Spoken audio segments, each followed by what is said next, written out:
नमस्कार, मी केंद्रे महेश दामोदर। आज आमच्या ट्रेकिंग पलटणचा 99वी ट्रेकिंग आहे। तरी आम्हाला एक ऐतिहासिक वास्तू म्हणजे ऐतिहासिक लेणी कोरलेले एक ठिकाणाविषयी माहिती मिळाली होती। ते पालपेश्वर म्हणून एक लेणीचं ठिकाण आहे, तालुका वाई, जिल्हा सातारा।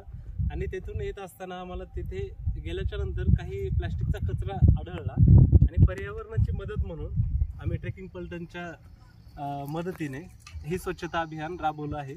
तरी मी माझ्या सहकारी मित्रांना त्यांचा परिचय देण्यासाठी विनंती करतो। मी अमोल गोरे, मी गणेश तांबे, मी लोंढे गोकुळ, मी प्रयाग जमाले, मी मावली, कुमार खुंटे, संदीप चौधरी।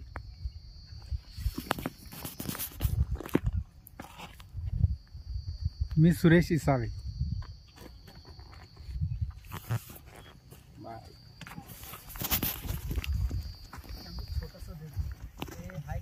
आणि ही